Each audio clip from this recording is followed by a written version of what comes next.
Welcome to Built to Win, the podcast created to help you level up your business game by developing a success mindset made for the long run. In this episode, Neora's Dave Fleming talks with Sam Wyatt, a Platinum National Marketing Director, who tells us how Neora has helped her discover her dream life, how she balances her commitments and priorities, and how she now thrives on helping others discover their success.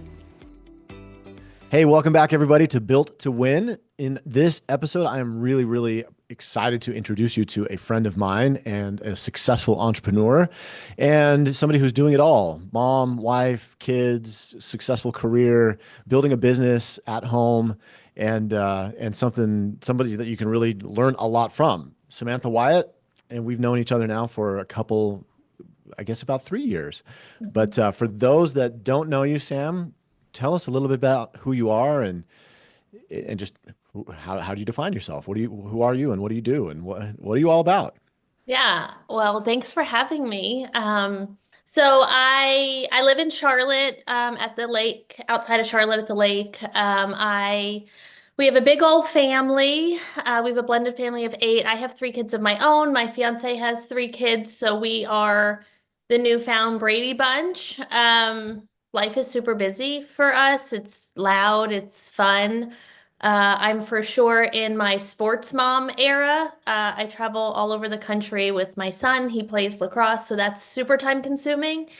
And running a big old business, helping lots of moms do whatever it is that they want to do. Yeah, which sounds like you got a schedule full of stuff. Modern day Brady Bunch. I kind of love that. Is it legit? Like, is it 3 boys, 3 girls, Brady Bunch, like through and 3 through? boys, 3 girls, staggered ages. We go 14, 13, 12, 10, 9, and 8. We're missing 11. It's fine. We're fine with the gap. But yeah, boy, girl, boy, girl, boy, girl, all of it.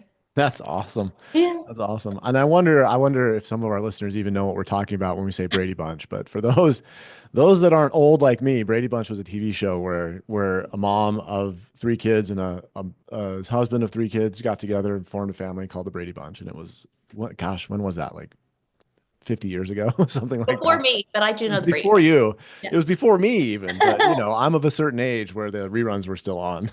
Mhm. But so tell me a little bit about like this business that you're building. Tell me a little bit about it. You've been doing this on your own, but you weren't always doing this. What were you doing before you're doing what you're doing now?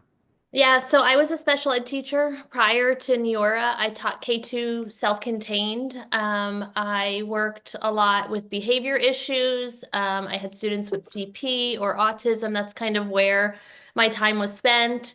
I coached high school cheerleading and yeah, tutored, wrote curriculum for the district. I had a leadership position in the district. I don't do that anymore. I've been with Neora now for 10 years, which is wild to me. That's like a lifetime.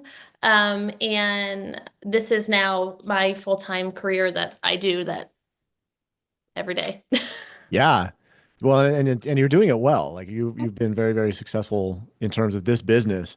What I'm curious, like, how did you, was it a conscious decision to leave what you were doing and come do this, or was it gradual? Like tell me about that process. Like, how did you move away from what you were doing into this? It was for sure gradual. I actually didn't want to do this. I don't think anyone like grows up as a child or goes to college and they're like, I want to sell skin cream on the internet and coach women or people how to, like find financial stability or open a business or whatever. Like nobody writes that on the thing that they hold when Come they on. are going to second grade. So no, this wasn't really on my bingo card of life. My friend, actually Shalyn Murphy, I think she was on the last podcast. Yeah, we've had her on. My ex-husband and her husband at that time were business partners, and she had started with Neora, and she was like, "You should do this. You should take a look at this." And I was like, I never done any sales. Not like a people person at that point in time. I really appreciated my nonverbal classroom. And I wasn't interested. And she was like, I really think you should do this. And I was like, I'm so happy for you. And you're doing all these things and you're having this success, but no. And then she had started to have like success. And I was like, wait, hold on. What are you doing? And at that point, I saw the opportunity in the business. And I hadn't even tried the products yet, but I was like, you know what? If I could do half of what she was doing, that would be incredible. At that point, I had a ton of student loan debt. We were just starting to create a family. Kids are expensive, I realized. The more you continue to have, they're more expensive. And I wasn't like able to see my kids. I I still remember uh especially when you're teaching, you don't get to go to your kids' events. Like you miss their first day of school because you're at school, or you miss their Mother's Day tea because you're having your own in your classroom. And I remember I picked my daughter up from preschool one day. I had off, and somebody said to me, "Oh, you're her mom. We thought the other lady was her mom." And that was our nanny at that point. And I was like, ugh, just a dagger. I'm like, no, I am her mom. And really at that point, I was like, if I'm going to do this, I'm going to do this, and I'm going to change it. And within about a year, I was able to resign from teaching and start my Neora business full time. That's amazing. Mhm. How long did it take you to go full time? I was a year. I A started as year. brand partner August 16th. And then that next August, I had declined my contract for the next school year. So that was pretty awesome. Okay. Wow. Yeah. So a year to fully transition. That's pretty quick. I think most people who are looking at starting a business, they want the success, they want to transition, but there's a lot of fear there. Did you experience anything similar? Was there anything in the back of your mind going, are you really going to do this? Like you mentioned, it wasn't on your bingo card of life, but then here it is a year into it and you're transitioning from your full time into this business. Yeah, for sure. I mean, I was never a business owner before this, right? So I do think being able to step into a business like Neora, where kind of everything was set up already for me, I was able to still be a teacher and follow the lesson plan, right? Uh, Mm, And so the lesson plan was you follow the plan. And so that's what I did. And I followed the system, and I was able to like, okay, if I do this, then this will happen. If I do this, then this will happen. And I saw the path. I saw where the business was taking me. I saw the opportunity of it. And I don't at that point I was kind of like, this is a do not miss moment for me. And I knew that if I had a separate thought of even doing both at that point, like um I could miss a moment. And I financially it was a way better decision for me also. mm, mm. Did you see that? You mentioned like you didn't want to do this in the first place, but then when your friend Shalom started to see success, was the financial upside, was that a big driver, or was it more than that, or kind of I guess what I'm getting to is like why did you change your mind and why did you say yes to this aside from, just the time, being able to spend the time with your kids? Was there more to it, or did it kind of come down to that? Um I think it came down to that. I was at that point more more money motivated over this business. Now my drive has kind of changed, or my motivation to do this business has changed. But at that point, it was like, oh, okay, I can get us out of financial debt. I can pay off my student loan.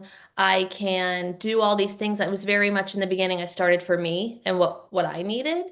Um, and then over time, it really changed to what my motivation for doing this was really. Okay. Is it fair to say that the business is kind of flexible around your motivations? I mean, it sounds like because you're still doing it, you still do this full time, even though your motivations for the business have changed a little bit, which is understandable with six kids and a lot of stuff going on.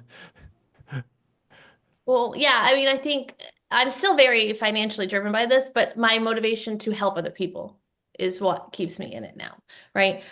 Or the lessons that I can help create for my kids, or just the path of that. right? And that Mhm. changes. I always tell people like this is something that fits so brilliantly around your day-to-day life, whether you're a mom that stays home and takes care of the kids and keeps the house, or if you're someone that also works out of the house and you still take care of the kids and still keep the house, it fits very brilliantly in. So that was never kind of a contention point for me of if I could do both.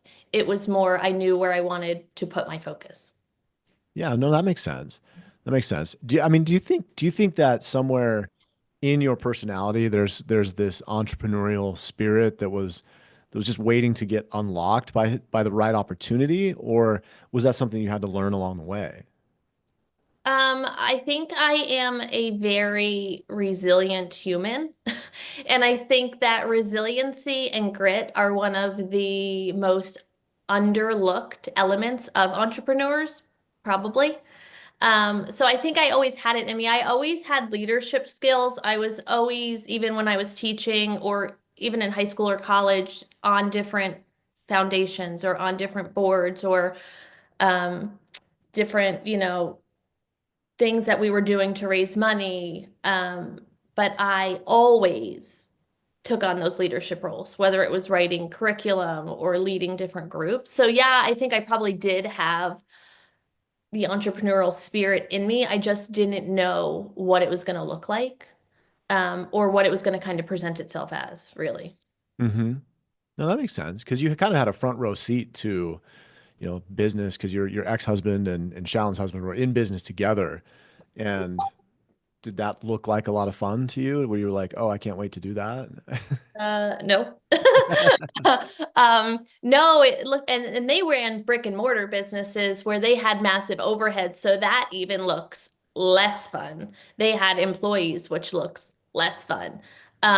Which is really was one of the motivations to even start this because there was no overhead. There was no employees. There was no benefits you had to pay for people. It was you got to really be a sole proprietor with a company that backed you and they took on all the risk. So it was like you get to run a business and be you, and they get to kind of back you. And for us at that point, that was something that was very, very appealing because I could run a business that essentially was profit from out of the gates with very low overhead. Um, it looked nothing like what they were doing. So yeah, that was an A plus for us. We liked that aspect of it for sure. Yeah, I think that's the risk factor when comparing businesses is really you really can't compare. Like there's really no risk to a business like this. Like if you don't grow your business, you don't grow your business and you're out like $20 or something to get started is all. But but along the way, I'm sure it's not all, you mentioned like basically profitable right out of the gate, which is great. Like most businesses don't do that, but I'm sure it hasn't all been just, sunshine and rainbows, so to speak. Are there ups and downs in the business as well? And I'm sure there are, but what are they? Yeah, for sure. I mean, I think even through my journey, there's been ups and downs, right? So I started this with my spouse at that point, right? We were not only spouses, we were business partners. And then along the way, we separated, we divorced. We had to go through that process very publicly in our business, which was not easy. And then I had to kind of lean into decision making myself or find my voice again. So that was kind of a different, there was a learning curve to that of things that I probably always wanted to do, but kind of deferred to somebody else for. Um, and then in that journey, then it was, finding a second love or blending families and kind of learning how to, my kids knew what our day to day was like when I was running a business, but now it was kind of incorporating other people into that. And then like how do I work around that? And then it became my mom had passed away about 6 months ago. So then it was kind of grieving that as a business owner. How do you do that? I actually had to go back and listen to the podcast that I did on here, which I did a couple like last year, I think, on resiliency as a business owner, which I was like, let me go take some of my own lessons of how to do this. So it's been a massive journey of really, really exciting things and then really things that, everyone kind of uh, as if it was like social media, you see everyone's highlights and you don't necessarily see the hard things that people go through, like the life that's lifing behind the scenes, of what it takes to show up every day as a business owner, right? Like people have empathy, but they don't really care what you're going through personally when you're running a business. Like that's just how it Mm. is. And so you still have to show up even on the days that you don't want to. So for me, that was difficult, but then also really, I guess, really exciting and something that I'm proud of myself for moving through that all and still maintaining and growing and leading thousands of women. And the example that I get to show them that, like, I mean, hard things happen in life and terrible things happen to you, and you can still really find yourself, find your voice, and have the success that you want, um, if you don't give up. And I think that's kind of the hardest part about it sometimes. Yeah, which you mentioned was maybe something that you had kind of in your DNA. You mentioned that like you kind of were you had that grit, you had that perseverance and willing to do what it takes to be successful. When you experience people in this business who don't have that, do you think that's something that you can learn, or is that something that you have it or you don't? Um, I think you definitely either have it or you don't, but I do think grit and resiliency can be learned. Like it is, I think it's ingrained in humans. It's kind of like a superpower if you have it. There's some people that very much will get knocked down once, like if the wind blows the wrong way and they're just like, I can't, I have a hangnail, I can't show up today. Like there's definitely those humans that happen in life. Um, but I also think if people have a true intrinsic motivation to do something, and they will do it. Sometimes you have to show people what their motivation is, that what they have to work for. And I think if people don't know what they're working for, then it is really, really easy to give up. Yeah, that totally makes sense because that's, my background, well, my undergraduate degree is in psychology, and that was one of the things that I learned early on was that you can't motivate somebody to make long-term changes.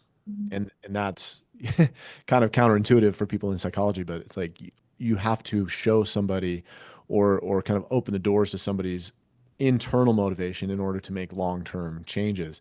So I'm glad that you mentioned that because, as a father and as, somebody raising kids, I'm glad to hear that you believe grit, resilience can be learned because that would be super frustrating if you couldn't learn those things. But how does that apply to the business that you're in? Is that something that you find yourself coaching other people to be resilient and to learn that grit, or is that just come natural and you show them, you just remind them what their motivation is, and that's enough for them to kind of get with it? I wish it was that way. That would be so awesome if I could just be like, That would here's be. your carrot, come and get it. No, it doesn't really, it doesn't seem to work that way. I think that's probably one of my favorite things about this business, and then also one of the hardest things about this business is people. Yeah. And especially uh, women, right? And I think if you work with a lot of women, you kind of understand it. And I think I can say that because I am a woman and I do have a family and I have a lot of children. And that is something that is hard to work with people, is like the competition of time and teach and coaching and teaching them that, like, why are you doing this? Really helping people develop their why of what is your motivation? Why did you decide to become an entrepreneur? Why did you decide to make a choice that you thought would, you know, lighten the load for you or help your family or all of that? And then finding the not the like just finding the way that I can teach them like if you can give this 30 to 40 to an hour a day, it's so worth it in the end. Um, and giving them, finding them have that schedule, like letting them find that schedule of what works for them and them finding out like, see, I told you it'd be totally worth it. And I think that definitely the best, definitely the hardest part of this business for sure, because moms are moms and moms will be momming and you always want something that's better, but it's also really easy to get distracted by things at home that will Oh, always for take. sure. Yeah. Yeah, especially and then the more children or the more responsibilities, the more things that you have on your plate, the more that multiplies, right? It's like there's always something. How do you balance that? Like, because there's always something, and speaking as a parent, where I'm fortunate, I'm carrying some of the parenting load, not the majority, not the lion's share by any stretch. How do you how do you prioritize in your day? Like, do you keep a list, or do you just is it kind of moving from one fire to another? I imagine that you can't just react and grow the kind of business that you've grown. Like, you kind of have to prioritize and do things in a certain order. But that's an assumption on my part. Is that a fair assumption? No, for sure it is. I work very well on a schedule and very well on like sharing everyone's schedule. So we have this huge thing in our kitchen and it has everybody's schedule on it, kids, work, all the things. So like everybody knows what everyone's doing at the same time because I also think it's very important as an entrepreneur and especially as an entrepreneur that works from home. Like you're always in the office and you have to I have to set boundaries for myself of working hours, family hours, mom hours, because I don't think there is a balance. Like in the perfect world, everyone wants this incredible, like, oh, I have this beautiful work-life balance. And it's like, I don't know who actually does, right? So Yeah. um, I always, some people will agree with this, some people won't. I always put myself first. I think for a lot of years, I put myself last, and then it would come to be the end of the day, and I'd be like, oh, really wish I went to that yoga class, or I really wish I went for a walk, but I'm so glad that I baked cupcakes for the kids' party in school. And then I'd be like resentful that I baked cupcakes for the kids' party. So for me, the things that I want to do, the things that fill my cup go first, because I also know like I can serve everyone so much better if I've served myself first. And then I I keep work hours because especially I'm fortunate and unfortunate in the fact that my kids are with us every other week. And in the beginning, that was really hard for me. But now I realize I actually can balance work and kids way better now because I can have a really full work schedule when they're with their dad. And then I can be way more present the weeks that they're here with me. So I keep a schedule. I have people schedule calls with me, or I make my list of things that are precedent that need to get done first. And then, the 90,000 practices or games that we attend every week, I make sure I'm at all of those. Um, and sometimes that means I'm doing calls on the way to practice, or sometimes that means that somebody else is making dinner, or somebody else goes and picks up the groceries. But there's some things that like don't take my brain power that don't need, and there's other things that only I can do. And I think as an entrepreneur, you also have to realize like there's a lot of things that you can mentally take off of your plate that other people can do. And especially as a woman, like I don't have to do, I find guilt in it a lot of times. Like I should be the one emptying the dishwasher because that's a female role. But I'm like, this is so dumb. Like somebody else Yeah, can empty the dishwasher and I need to release the guilt of what I should be doing or should be doing, I guess, with air quotes. Um, and realizing like I'm a female entrepreneur and that means different things for different people for sure. for sure. For sure. And I hope that a lot of people, men and women, are taking notes on what you just said. Like, there are a lot of things as an entrepreneur that you have to prioritize. And just because certain traditional roles or responsibilities fall on you, it doesn't necessarily have to be that way, and that's okay. If we're talking to all the moms out there, because I want to talk about mom guilt for a second, and I don't know if there's such a thing as dad guilt. There probably is, but I know mom guilt is a thing. We work with a lot of successful women in this business, and a lot of them have brought up mom guilt. And we could probably do an entire episode on mom guilt and how to reconcile. There You know, has been an episode on Mom Guilt. that's true. There was an episode of mom guilt. Go listen to that, It's a listeners. great one. Amber and Renee did it. It's a wonderful That's one. right. That's right. Go listen to that one. We could do another one on it. But and for people who have listened to it, you may hopefully you remember that one. But what would you say to women who want to follow in your footsteps? They want to be successful entrepreneurs. They see that from your, if they see you on social media, your life on social media looks incredible. Like you've got it all. You've got the house, you've got the car, you've got the wonderful life. People are seeing that. And like, what would you say to other women who want to be successful entrepreneurs in terms of how to reconcile that without going back and listening to the other episode? Yeah. Let me tell you, Samantha's. I only knew that episode because I listened to that episode as a student because I was suffering. Um, I've now graduated from that theory. You've now graduated. Good for Yeah. you. Yeah, thank you. Um, I will say to your point, I very much try to be very real on social media. So I do talk about a lot of the struggles and terrible things that I've had to go through or the sucky parts of all the things. It is really easy to see or for people to really only give their highlights 100%. Um, I honestly don't I've taken lessons, I guess, from Renee and Amber from their episode and the School of Shallon Murphy, because as one of my mentors when I was really starting this business, I had to stop. She said it too. I had to stop apologizing for working because I never apologized when I went to school to go teach, like ever. That was just what I did, right? And I do think when you stop apologizing to your kids or to your spouse or to your family that you're missing something or that you're busy or that you're not like 100% focused on what they're doing, it's a very much like a mental thing with you, then you start to resent what you're doing, or they start to resent what you're doing. And I never wanted that. So I actually really don't have any mom guilt anymore. Or like my kids know if I'm working, I'm working. And if I'm with them, I'm with them.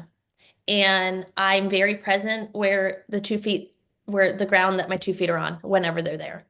Um, if I have to intermingle the two, I'm just very honest about it. Like, hey, I'm going to drive you to practice today, but while you're at practice, I'm going to do a call in the car, or I'm going to miss the first 10 minutes of your game, just so you know, because I have to do this. And I do think the breakdown of a lot of things just happens with the lack of communication. And if people don't know what's going on, they will always be disappointed. So I do try to be very transparent about where I am, what I'm doing with whether it's for work or with the kids or with Tim. And I try to make it a little bit easier that way, but I also am knowledgeable of my schedules. So like I'm not scheduling calls at 5:30 at night because dinner time is really important to us. Or I want to get my kids off the bus. So I don't do calls from 2:30 to 3 so I can hear how the kids' day was when they get home, right? But being an entrepreneur and being able to set your own schedule makes it so that I can have a little bit of not balance, but the balance of not feeling guilty for being a working mom. And I Mhm. think if you don't set that kind of standards or boundaries for yourself, a lot of the times you'll just beat yourself up over it. Yeah, I love the talking about and exercising boundaries. And that was something that growing up that it wasn't even on my radar. Did you grow up in that where you were comfortable setting those boundaries, or was that sounds like that was something that you kind of had to learn along the way as well? Oh yeah, that was a learning curve for me. There, yeah. Yes, I wasn't raised that way to learn boundaries for sure. No. I think most people, especially people listening to this podcast, probably probably would agree. Like boundaries wasn't necessarily, and probably people born before 1985 didn't have that in their vocabulary. Like we just didn't know that. So that's an important part of this business, and I think it's an important part of being successful. Is one of my favorite Steve Jobs quotes is like, focus is saying no to 1,000 good ideas, and it's not because there aren't good ideas, there aren't other valuable activities that could be done with that same time, but you have to draw boundaries around what is most important, which sounds like you've figured that out, which is great. Yeah, I had to do it even when I resigned from teaching, and then I like even would be like class mom or all these things, and I'd say yes to all these things. And then I realized like I don't actually like being here. And I'm only doing it because I feel like I should volunteer for this or I feel like it, right? So I had to set boundaries that way where I was like, hey, if you need anything like financially for the classroom, I'm happy to get it. But like I don't enjoy the time. My kids don't care that I'm here. And then so I had to set boundaries that way with my kids, but also the fact that if I say yes to something, or if I say yes to something that I really don't want to do, I don't want to be bad. I don't want to feel bad about it. So Mhm. there is a lot of power in saying no to things because then I can say yes to the things that I really want to do. Yeah, no, I love that. And I think that's really important. I think that's a skill that you have to learn personally. I don't know that at least not in our culture, and certainly not where I grew up and in my house. It was like saying you didn't say no. Like if somebody Mhm. asked you to do something, like you did that thing and you tried to, then it was your job to figure out what you had to cut out in order to make that happen. Yeah, for sure. I want to go back to something earlier that you said, because you said, this, like, you didn't dream of doing this when you were in second grade. And here you are, and it sounds like this has been a really, really good choice for you. Like this has fulfilled a lot of things that you wanted out of life. What would you tell somebody who's looking at this and they also said the same thing? Like, this is not on my bingo card of life. Like, this is not something that I am going to do, never wanted to do. What would you say to that? I would say you don't know, right? Like this, even through my journey, right? So like it wasn't on my bingo card and I said yes. And then I realized like, oh wait, this can like get me out of teaching so I can be home and be a mom and be present for my kids and have a career at the same time and merge that. And then it was like, oh wait, this now I have to kind of like go through this divorce and separation and oh wait, I have this business that I've already built. Like I am financially secure. I know, there's so many women that go through things like that and they're just like, what do I do now? And I didn't have to do that. And then it was like, okay, well, wait, you have to like buy a house by yourself. And okay, now like you have to like create a home. And I could do that. That wasn't a struggle. And I do realize like money is not everything, but when you have really difficult choices to make and you have finances where you can make decisions a little bit easier, it makes a huge deal. And whether that's your kid needs a new school because they're not, they can't be in that environment and you have to pay to put them in a private school. Well, great. Now you have the money to do that. Or maybe, somebody gets sick in your house and you have to take care of them and you have to stop your job. Oh, wait, you have this thing here. So you never know what's going to happen in 5 years, 10 years, 2 years, a month, right? But when you're offered different types of opportunities that you can create some type of little bucket of finances that keeps you a little bit safer, I think the answer should always be yes. And I think that it's just smart. And the fact that even in the with Neora, like, and then partnering with a company that is like so incredibly caring, adaptive, uh, driven by the choices that like are good. If you can find a company like that and then create a bucket like that, it's a game over. 100%. The answer is yes. So, yeah, definitely not on my bucket list or skill sets that I thought I would ever use or that I had that I didn't, that were underused at that point. But the answer is always yes. The answer to Neora or any type of supplemental income that you can do for your family, the answer is always a yes, for sure. No, I love that. I love that because it puts everything in perspective, guys. I think everybody we know the statistics. Like a lot of people are out there, like 9 out of 10 Americans right now, and it probably is true for other countries, but in the U.S., like 9 out of 10 people are looking for supplemental income, and so I love that perspective. Is like if you can do it, and you can do it with a company that aligns with your values and does things that like you said the right way, then it's kind of a no brainer. So that I love that. Last question. I'll let you get back to your busy schedule. But what's next for you? What do you want to accomplish this year, and what are some of the goals that you've got? I have some massive goals this year. I've seen the success that I've had and that the team has had over the last 10 years.